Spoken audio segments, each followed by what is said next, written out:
Welcome to Lockheed Martin Space Makers, the podcast that takes you out of this world and brings you behind the scenes of some of our most challenging and innovative missions. This week we are doing special coverage of the Artemis 1 mission, which is launching NASA's Orion spaceship, designed and built by Lockheed Martin, to the moon. Today we learn about a special payload traveling with Orion to the moon called LunIR, and we talk with the chief engineer about why Orion is the only spaceship designed for deep space.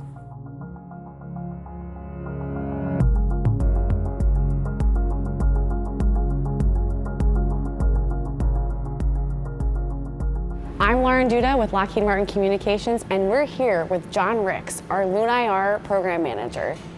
John, can you tell myself and our viewers a little bit more about LunIR? What is it and what is its mission? Yeah, absolutely. LunIR is a 6U CubeSat that's going on the Artemis 1 mission. So with this launch, there's going to be 10 CubeSats on the launch, and we're one of those 10. This one was developed by Lockheed Martin, paid for with our IRAD funds. And so what we're trying to do is prove out a technology demonstration of our new sensor. So you're talking about proving out new technologies with this smaller mission. And to give our folks an idea, LunIR is about the size of a shoebox, so it's pretty small. Can you tell myself a little bit more about the special technologies that are on LunIR and what makes them so unique? Absolutely.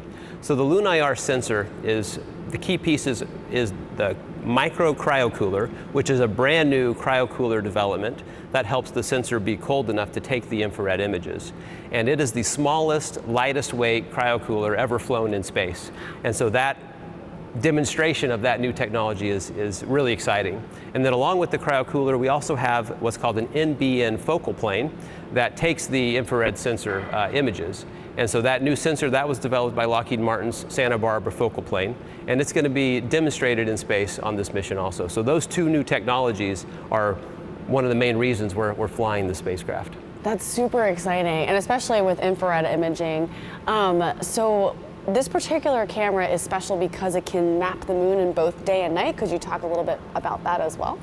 Yeah, that's right. So an infrared sensor, what's great about that is you're not relying on the visible light spectrum. You're seeing the thermal spectrum coming up off the surface of the moon. And so you can see the temperature differences of different areas, and those temperature differences can show you potentially what is on the surface. Maybe we can notice that there's water there, or maybe we can see other interesting things happening on the lunar surface because you can see in that temperature spectrum instead of relying on the visible light.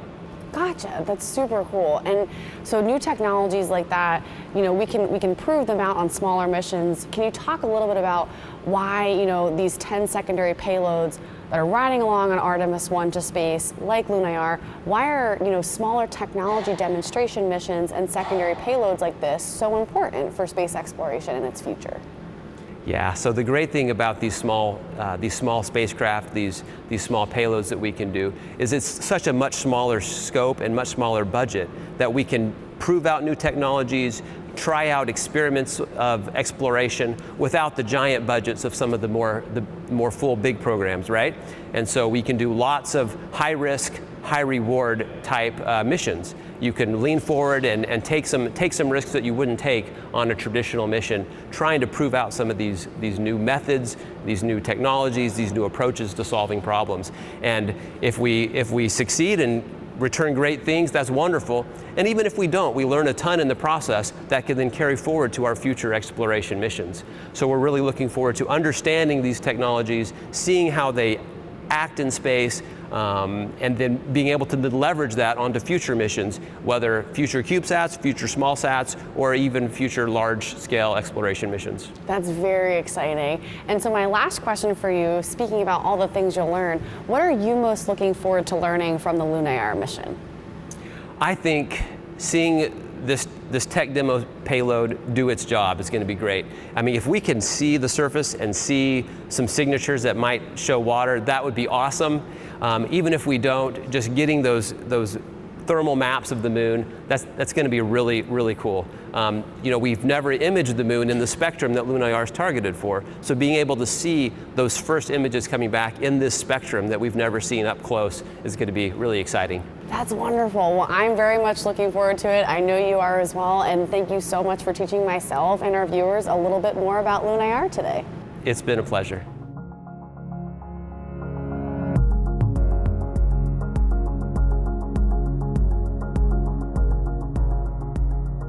Joining me today on Space Makers is Mike Hawes. Mike, do you mind telling me what you do at Lockheed Martin and how you are connected to the Orion program? Absolutely. So for the last 8 years, I have been the Orion program manager, overseeing all of the activities, getting Orion ready for this huge test flight. And after the mission, I'm going to actually retire. So this mission is kind of my last big milestone to accomplish. And from what I'm hearing is you're actually going to be in the control room when Orion is launched. So how's Orion doing? And this is going to be your last launch watching. So how are you feeling about that? So I sit in the Launch Control Center. I'm part of the mission management team. And we still have, kind of the higher level policy questions as we go through the launch count. So the team will meet again prior to tanking and give the go for tanking, and then we'll also give a go for launch as we get late in the count. And so that's why I'll be in the Launch Control Center. Okay. Now, we had an MMT meeting this morning and had all the briefings from the team, not working any big issues at all. Weather is still looking pretty good. Great.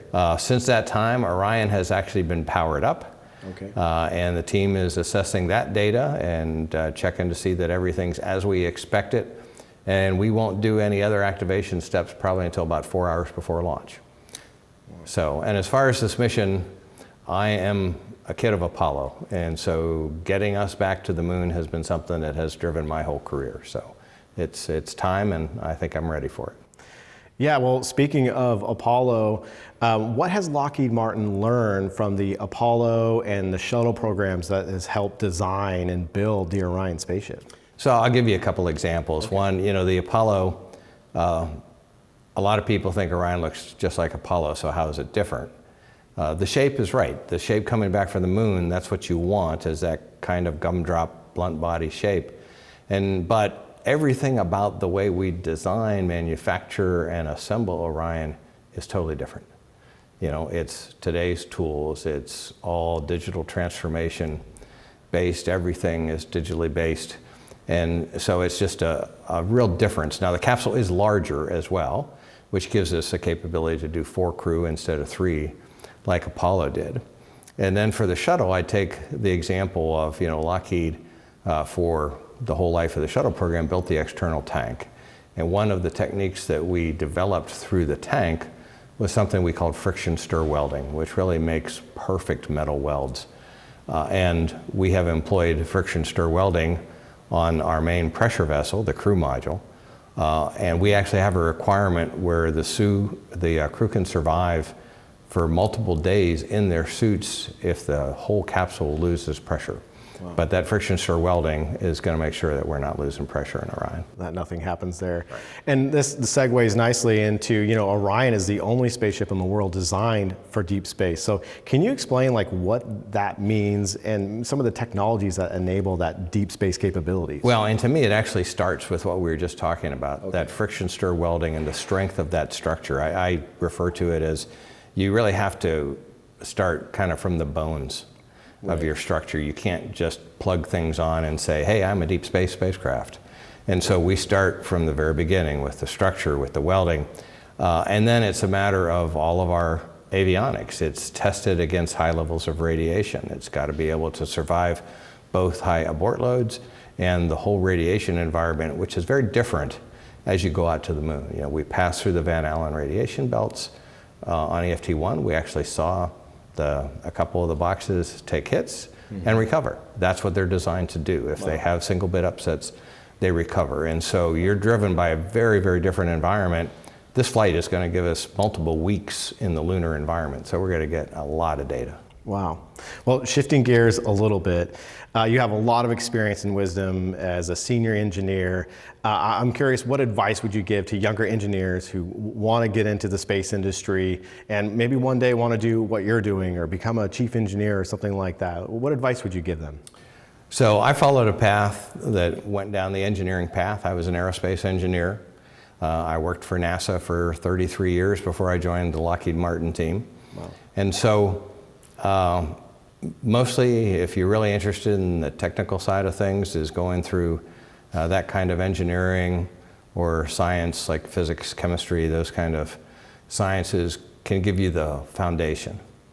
But you really learn what it's all about when you're working for one of the companies or the government in terms of really building the space program. Now, the difference between when I was coming out of college and now is our space program is so broad.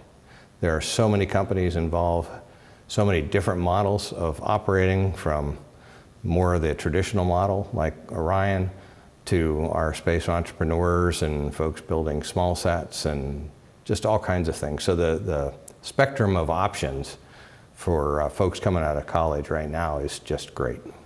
That's awesome. And as the industry grows, there's more opportunities for everybody to join the different aspects of the space program and the space industry.